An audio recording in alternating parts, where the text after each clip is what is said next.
Hello, welcome to the second session of a four-part series covering the holiday blueprint today. My name is Jalen, and let's dive right in. So today, we're going to be covering holiday readiness, and I'm thrilled to essentially kick off, as mentioned, what is the second part of our four-part holiday series. We'll start by focusing on the future of search and holiday campaign best practices before we shift over to bidding guidance and how you can actually leverage the full funnel this season to really kick off this holiday marathon that we're about to find ourselves in. Our next webinar following this one will focus on and diving deeper into how you can build demand heading into the holiday season that we're about to approach. To that point, joined with me today is Andrew. Andrew will be covering the first two sections as mentioned earlier today, and then I'll be closing us out to cover the last. With that being said, I'll pass it over to Andrew. Thank you so much, Jalen. As Jalen mentioned, we will be covering a couple of different topics today. The first one that we'll be starting out is what is the future of search look like? As regional product leads on the AI automation team, Jalen and I get an exciting first look, front row seat to all of the innovations in the search space. And we're excited to share some of those innovations with you today. But first and foremost, what we should really be thinking about is what is the big change state that comes from all these AI innovations, right? Particularly, how has AI changed shopping, the entire user journey, and the results that come from them? Well, what we've seen is that around 3 times longer queries come in as people get more acclimated to having conversations with their AI agents. Their questions become a lot more specific and naturally a lot longer. And as a result of that, and a result of our AI's ability to meet the demand, users find that they are actually having a lot more of a decisive journey. So around 77% of people say that they're actually able to make faster decisions thanks to using tools like AI Mode and AI Overview, which results in more informed shoppers. Because again, with all that information coming in, it's a lot more information that gets landed within those shoppers. So around 2.8 times more touch points for shoppers who use AI platforms than those who don't, aka 2.8 times more opportunities for you as a business to engage with those shoppers at all points of their purchase decision journey. And one thing that we should also think about as well is how AI is growing the search pie, right? We see it obviously as we're using Google search. We see it within AI overviews. We see it with the user behavior. But as a result of that kind of evolution, Google search really has become the go-to for purchase decisions. Like I said, 2.3 times more likely or several times more likely to use our platform and find things that they're looking for, but 2.3 times more likely to actually use Google search for purchase decisions over ChatGPT. Again, there's a reason why Google is ubiquitous with that purchase journey and the idea of searching and finding results. 40% of consumers, including Gen Z, who use Google AI Mode to help with shopping and purchases, say they're actually using it more and ChatGPT less. And 99% of those who go to ChatGPT to look into products or services actually end up coming back to Google in order to consult on what that final purchase decision looks like. Brand new stat that just came out, and one that we're particularly proud of, as our technology has evolved to get users the answers they're looking for much easier, much quicker, and much more effectively.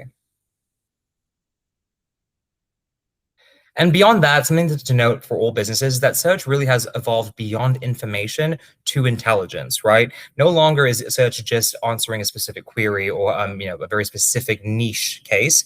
Nowadays, people are coming to search and really AI overall to help them make decisions. Keyword help them, right? It's not just answering questions, it's actually going on that journey with them and trusting the AI to land them at the most appropriate purchase decision for whatever it is that they're looking for, right? So, and the ways that it's doing that is it's understanding intent in ways that were just simply not possible beforehand. Beyond the myriad and millions of signals that search is able to use, the intelligence powering AI really understands how users are actually searching, what they're feeling, what they're after, and is able to respond accordingly, which is something that we see when we see those really personalized results that are customized and dynamic based on the user query, which obviously results in a better user experience, but also means that the information that they're looking for arrives a lot faster. And then naturally, as that kind of progresses even further, it becomes what we call more agentic, where we are actually using AI to help with task completion, not just information gathering. Again, if you have a trusted confidant, a trusted partner, why wouldn't you use them as you are making those big decisions and use them in your everyday tasks? We're seeing that happen rapidly as more and more users grow accustomed and comfortable with AI surfaces. And one thing that you should also note too, we already knew this from last year, the user journey is no longer very linear. It's incredibly messy with millions of different possible touch points throughout. People are searching, streaming, scrolling, and shopping all pretty much at the same time. And agentic commerce is effectively removing a lot of the friction across that entire customer journey, right? Nothing is worse than, working your hardest to get a potential customer through the funnel and have it potentially drop off before they convert. Thanks to agentic commerce, we're removing a lot of that friction by making a more seamless environment for users to actually find what they're looking for and get to the checkout screen much, much faster, which will only improve as Universal Commerce Protocol becomes more of a reality.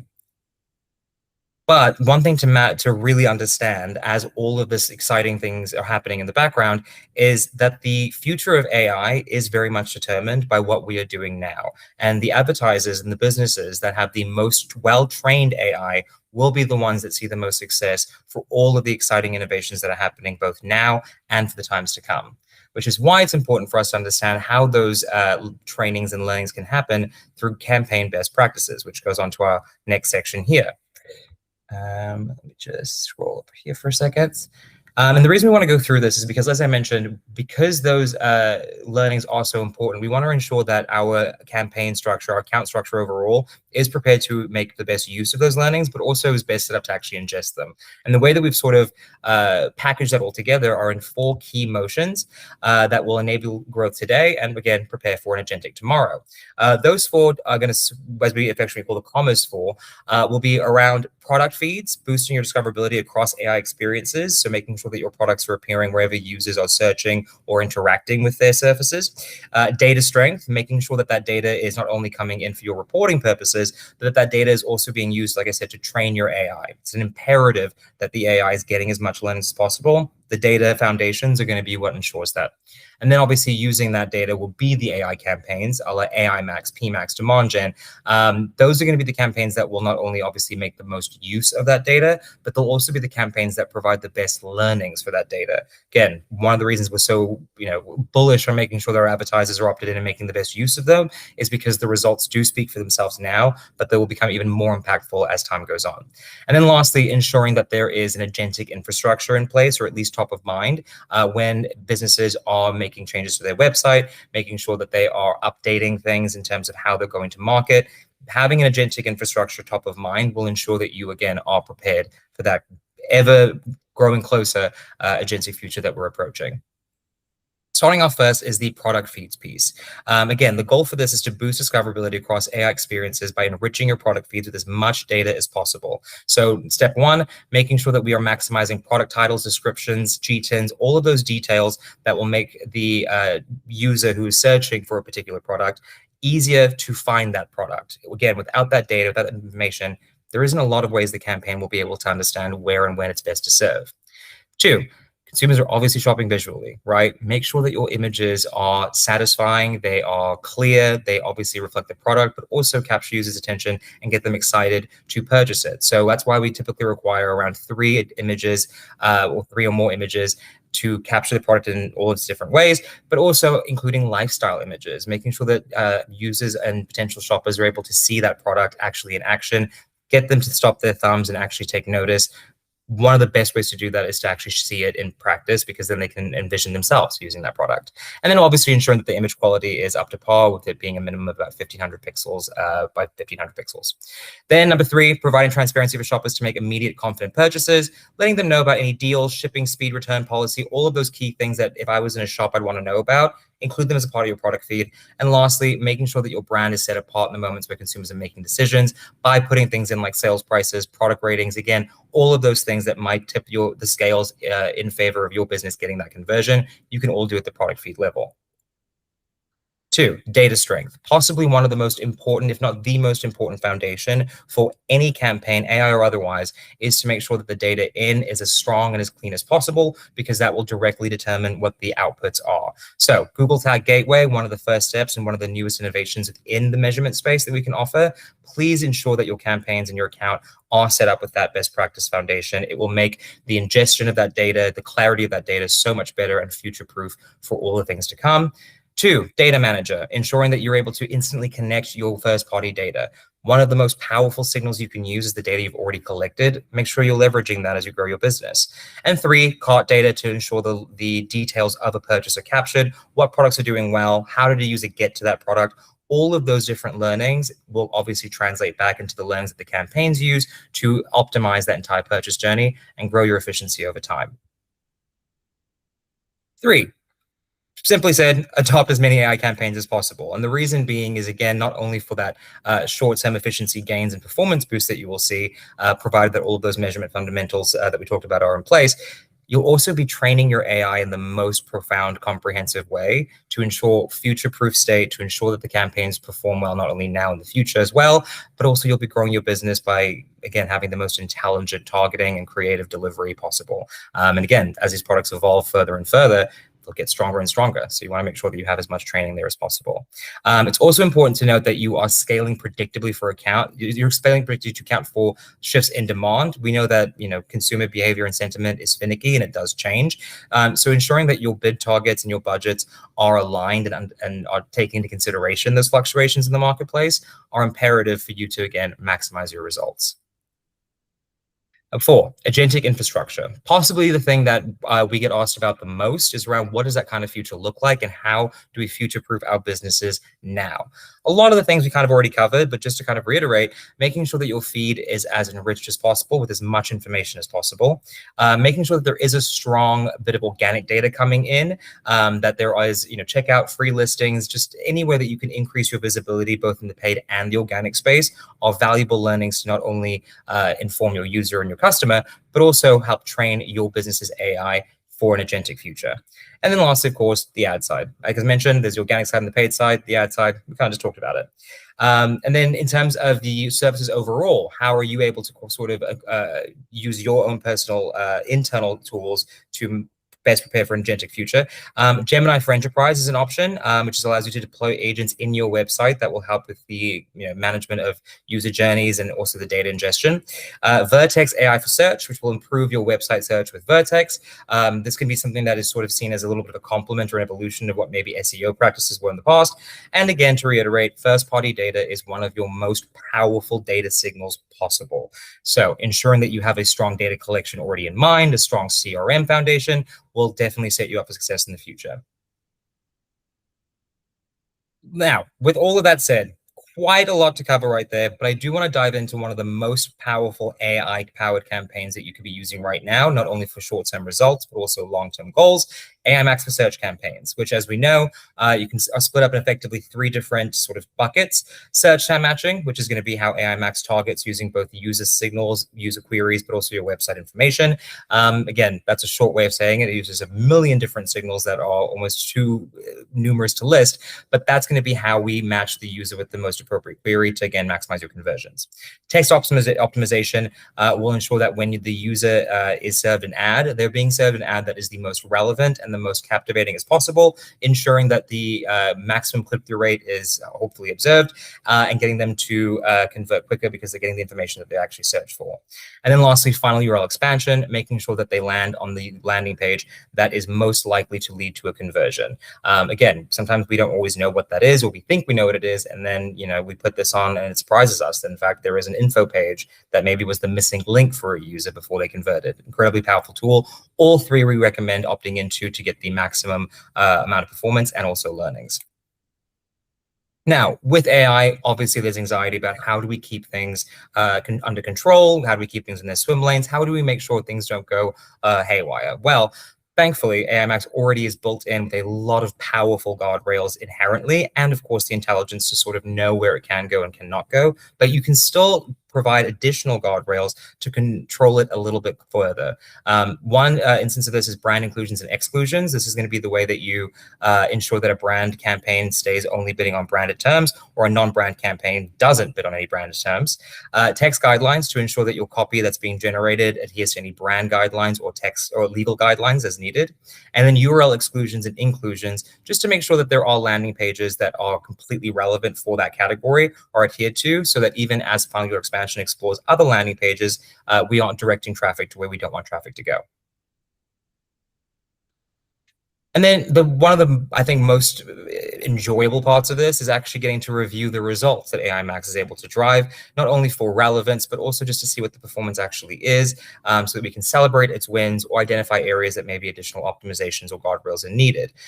To review the full incremental report for AI Max, you would actually go to the keywords report, scroll to the bottom, you'll be able to see that as 2 line items. The search term report will show you exactly what kind of search queries AI Max served on, which you can obviously review for relevance, omitting ones that aren't, or just see which ones are the most efficient for you.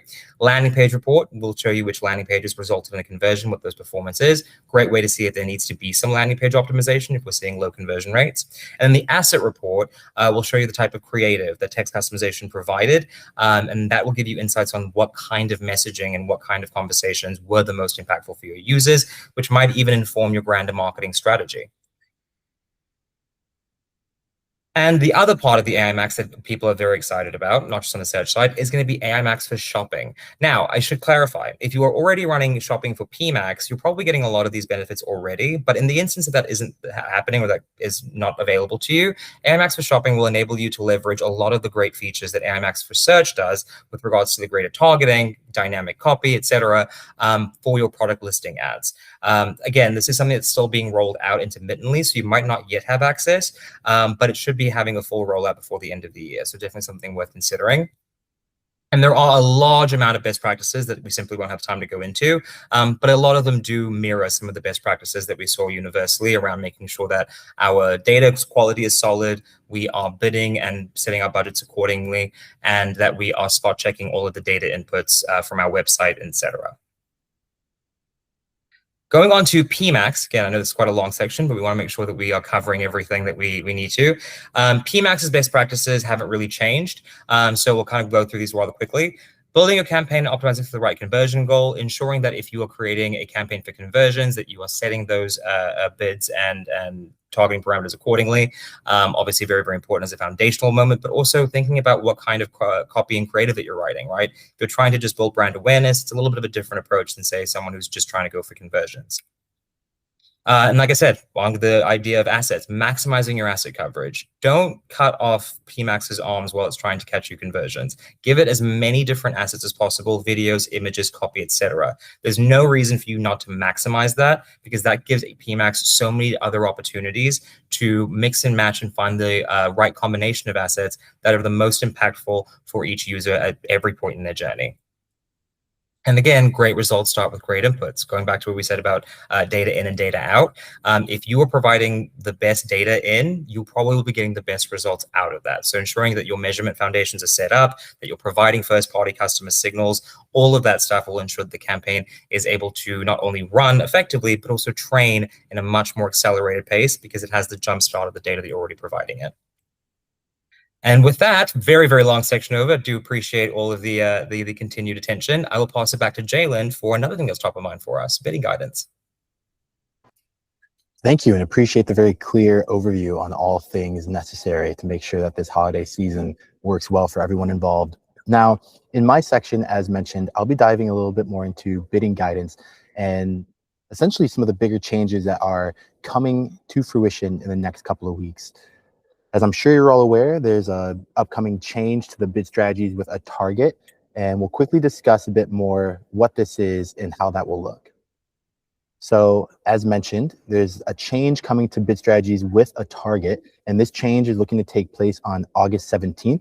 And essentially, we are looking to improve bid strategies that are leveraging a target to drive more consistent and predictable performance, especially at scale. Now, maybe some of you have experienced friction before in trying to scale your budgets if you find yourself limited by budget and exceeding target. In those instances where we try to give the campaign more budget, but we see a downturn in efficiency, is usually stemming from the current way our bid strategies operate. So the upcoming change, as mentioned, is to try and remove some of that volatility and improve the consistency at scale. And to try and get the full advantage coming out of this upgrade that's about to essentially happen in the next couple of weeks here, consider adopting a demand-led budget to capture every essential profitable conversion opportunity at the target that you set. Because again, the target you set is going to begin to carry more weight, as that input will dictate your outputs. But we'll dive into that a little bit more right now. Let's start off with addressing the from to of this change. What benefits can we expect to see coming from all of this? Well, the first thing is that select targets don't really provide advertisers with control to optimize campaigns for efficiency at scale at the moment.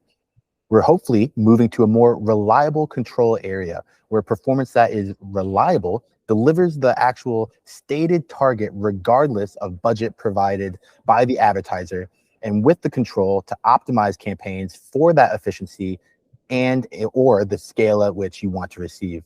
The next from to is going to be, we're currently in a state where unexpected performance drops occur when increasing budgets. This is also related to the failure rather to capture profitable scale available target adjustments and or volume. We're hopefully moving to is a more consistent scaling approach. This will avoid unexpected performance reductions when the increasing of budgets occur and automatically capture the extra scale available at the given target that we set. This also is going to require frequent budget adjustments and interpreting, hopefully, no longer confusing performance forecasts. And when I say frequent budget adjustments, I mean the budget is going to carry more weight in relation to the end volume that you may want to receive. It will be a very strong lever in that capacity. And then that's actually the from that we're hopefully moving away from to the whole simplified management, which will be predictable smart bidding behavior, which will result in less need for the consistent budget changes with the guessing game of how much this budget change will impact results, because we'll know now that budget will be a lever of volume against the stated target that we want to achieve. And all these benefits are great to hear, and this change will be a positive one. However, in order to ensure that this is the case, we need to take the right actions. And referring back to how important our inputs are going to be and that our inputs will impact our outputs, our bid input specifically that already mattered will now have a little bit more influence in relation to what we really want to achieve. So we should better understand what that actual number is for our business. So how can we respond? Well, I think a very good starting point is to define our unit economics. If this isn't something that we've done before, then this is definitely something that we should look to have a conversation on with our Google rep. When it comes to defining unit economics, we want to dig deeper into the metrics that actually dictate your profitability. What does that look like? And more specifically, what does that look like on Google? And then from there, we want to frame that value delivered by essentially establishing the actual account value that Google itself is bringing in and the work on eliminating the fluff that might be a more distractionary or not as performance-driven value add to the business. And don't feel alone in this regard, because we can be your guide and we are more than happy to help in this scenario. So when it comes to heading into holiday, doing nothing is not an option. That is not the thing that we should look to try and do. With all this insight and information that we're trying to help provide you with, we should be looking to leverage this to make some decisions and make some changes that actually benefit your business and try to keep things at parity moving into the holiday season. So there's 3 different scenarios that we may find ourselves in. With option A, we have a full profitable opportunity. And in this scenario, our full op forecast suggests headroom of X amount at your target ROAS or CPA of Y. If you have aggressive growth goals this year, we would recommend focusing on leveraging this change to scale budgets effectively to profitable demand. Meaning in the first scenario, if we don't want to touch our bid because we feel that that efficiency target that we are bidding to and or have set is good for us, then let's add more budget in to increase the volume that we can get at that stated target that we already know that we want to achieve.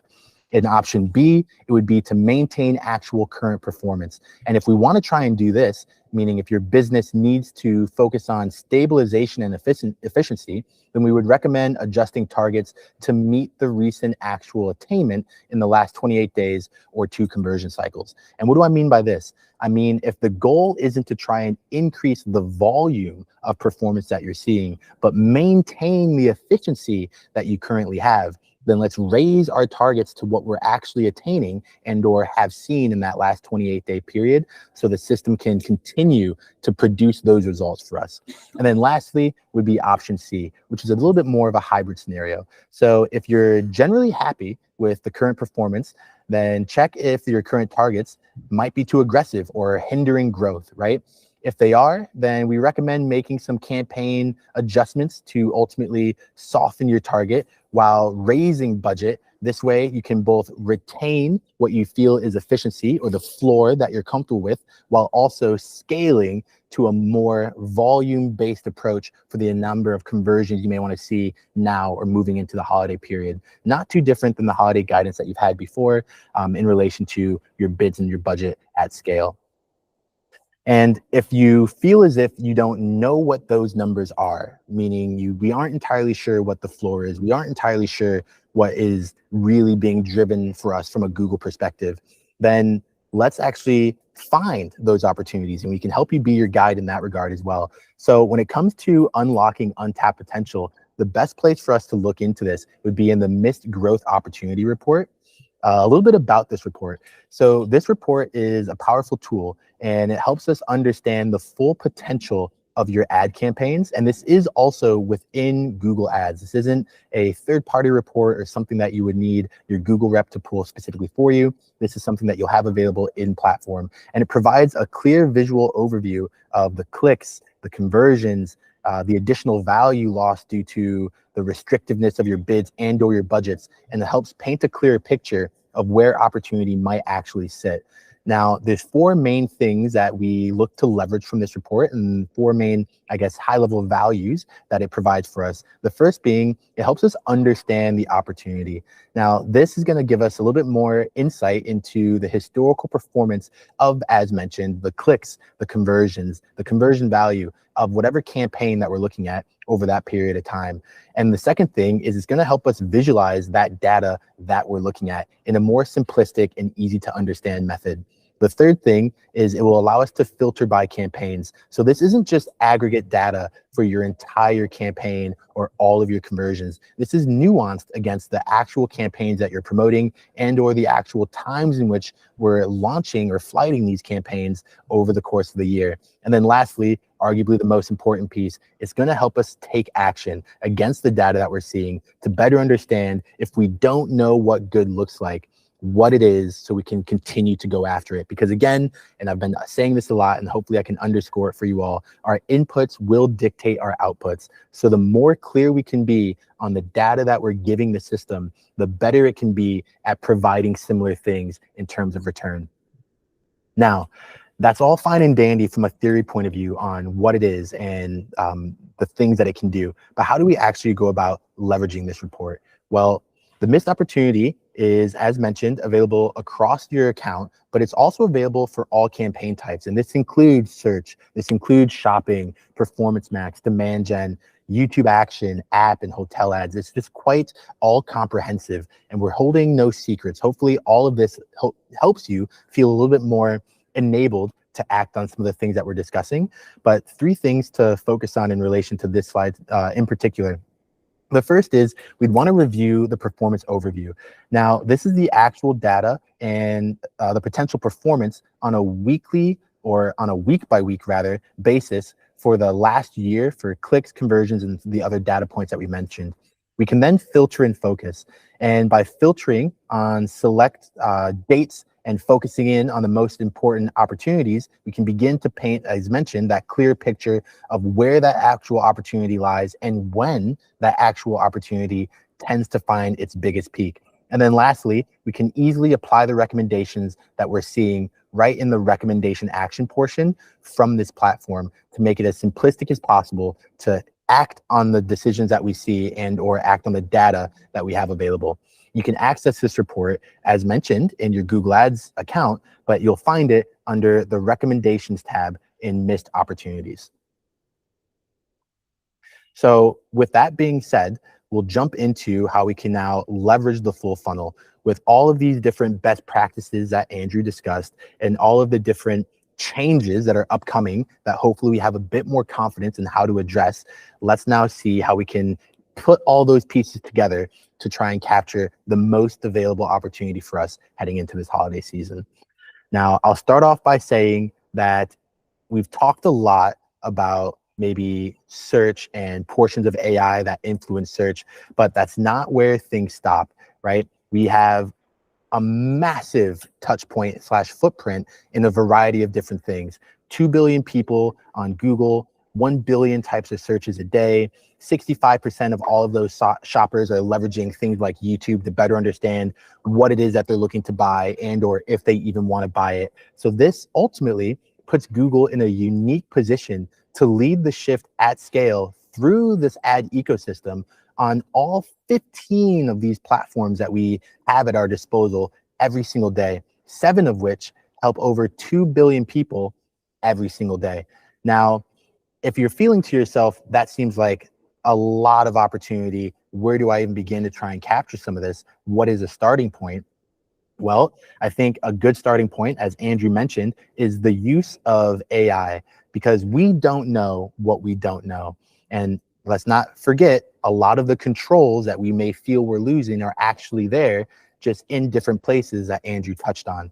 So to maximize the results from these AI campaigns, we're going to need a few different things. The first, in terms of these key recommendations on the left side here, is for campaigns using broad match keywords and approaching a budget cap, then the recommended practice here would be to increase your campaign budget at least by 10%.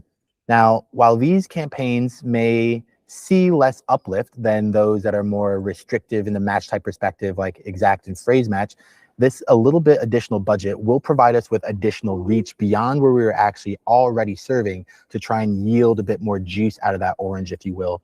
Very, very similar to if we were to layer AI Max onto a campaign that is predominantly broad match. We may not see as much uplift from the keywords themselves that we're bidding against, but we may see a lot of that uplift come from the landing pages that are being targeted to help us serve for keywords outside of the actual keyword set that we have. So don't let good be the enemy of great, right? Don't let perfection be the hurdle that prevents us from moving forward, because even a little drop into the bucket helps fill the bucket over time. Now, the other thing that we can touch on the right side from a key recommendation is for campaigns that are using mostly exact or phrase match keywords and similarly approaching that budget cap. Now here, we'd want to increase our budget by at least 30%, more than that 10% on the broad match side. And again, the reason here is because exact and phrase is a bit more restrictive. These campaigns using these match types typically see about 20% uplift in conversions and conversion value when this additional budget is placed in, because it allows the reach to extend a little bit more. And if we don't have the reach, it allows us to enter into more ad auctions that we otherwise might not have been able to access for those same subset of keywords because we just didn't have the budget there. Now, it's important to note that the ideal configuration for AI campaigns is to leverage an uncapped budget, so no serving is blocked due to budget constraints. This is also very similar to being limited by your bid target, where your bid might be the reason in which we aren't expanding as much to the type of traffic that we can serve to, which again reinforces the need for that unit economics conversation to actually understand what good looks like and what that floor is. So if your current campaign is limited by budget, you may need to increase more at these averages as we're heading into the holiday season to ensure that the demand that is available for you, we're actually capturing. And if you're thinking to yourself as well, Andrew covered a variety of best practices in a variety of campaign types, all of which were super helpful, but how do these things work together? Well, we'll quickly give an overview of how a lot of these things play off themselves, but I would highly recommend talking to your Google rep for a more nuanced suggestion and strategy for your specific account. Ultimately, you know your business better than we do. We just know these tools, and together is how we can actually form the best partnership to help make sure that you're seeing the growth that you want. Now, there's a variety of new things on the horizon, and Andrew mentioned one of them, which is AI Max for shopping. And if you're thinking to yourself, okay, well, I already run AI Max for search, and I already have PMax. Do I need AI Max for shopping? In that instance, reach out to your Google rep, learn more about this, and we can always have a good conversation on if it does make the most sense for your business. But at a high level, there's a few different things that we can touch on to help reinforce the need and or benefit that AI Max for shopping will actually be able to provide for you. The first is, if you're currently only using shopping campaigns, then AI Max for shopping could definitely be a good value add because of the increased reach and opportunity that AI Max shopping campaigns will provide for you from an inventory perspective that your current shopping campaigns may not be able to actually service. The other thing is if you're currently only using PMAX campaigns, then continue to invest in PMAX. We're not saying that this needs to be the thing that replaces all, as opposed to be a supplement for, right? Think of it as vitamins. You don't just take one vitamin a day for every single thing under the sun. Maybe you do, but there might be some areas that we're deficient in. There's multiple vitamins that we may need to have to make sure that we're being as healthy as we can in our day-to-day lives. And in that same regard, from our Google Ads perspective, don't let one AI campaign carry the weight and burden of all the targeting you may need. If we have PMAX or if we have AI Max, that isn't a reason not to leverage AI Max for shopping. It's just more of a conversation of where it might make the most sense. And then lastly, if you are using both PMAX and shopping campaigns, then the advertisers that you are dealing with or you yourself may still see benefit from AI Max from shopping, but it'll be more incremental, right? Very much more so the type of traffic that those two campaign types cannot capture themselves, acting as if it's a catch-all for all the scraps on the table to make sure no crumbs are left. But don't stop there. There's still a variety of other things that we have at our disposal to make sure that you're getting the most out of what you want this holiday season. And if it's not there already, create it. That's something that we'll talk more about in the next webinar. So I don't want to dive too deep into the ability to create demand, but I will set the table for our great speakers in the following weeks. Now, if it comes to the desire for more, one of the easiest way for us to grow demand and drive sales tomorrow would be by leveraging demand gen. And generating demand in this instance helps ensure that we don't hit a sales ceiling later on in that holiday season.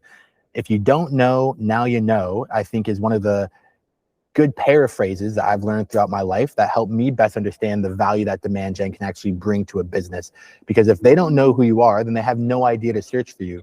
But as soon as we can put an ad in front of them and they are now registering you as an entity that exists, the likelihood of seeing that potential click come back is tenfold. And something to note as well is 9 times out of 10, your second touch click traffic will be cheaper than your first touch click traffic. What do I mean by this? If we can generate demand, if we can at scale increase the amount of people who have engaged with us, know us, are searching for us, or have seen an ad that we are putting out there, then the next search that they make that revolves around our business or service will have an increased level of ad relevance from our side, will have an increased level of expected click-through rate from our side, both of which lead into quality score, both of which help dictate the area on the page that we're in, how competitive our potential click might be. But long story short, it is a trickle-down effect that allows us to see more potential wins from the inventory of users that we are serving to and the inventory of users who we've never served to before. And this isn't just me saying this anecdotally. This is backed by actual data over the course of time from all different advertisers that are using this exact same method. And when it comes to Google and YouTube, and especially when it comes to the holiday decision-making process, we're seeing great success in the partnership of them both. At around a 5 to 10% investment, you'll see your ROAS increase by roughly 33% when leveraging YouTube alongside your current general Google Ads search campaigns in whatever mixed form that might be. And how can we evaluate the performance of demand gen over time?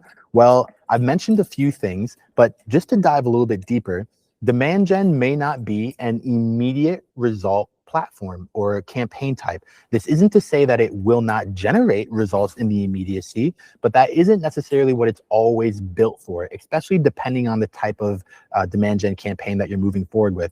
At a high level, demand gen is really, really good at building that pipeline and establishing more people in that funnel that we ultimately want to work down to being that end user. And here are some high level data points that we have seen when it comes to launching demand gen and the corresponding results and or performance upticks that are aligned with it. So if we were to launch demand gen, usually within that first 2 weeks, we may see an increase in clicks or site visits, maybe more affiliate metrics that aren't necessarily directional for performance, but are directional from an engagement and awareness perspective.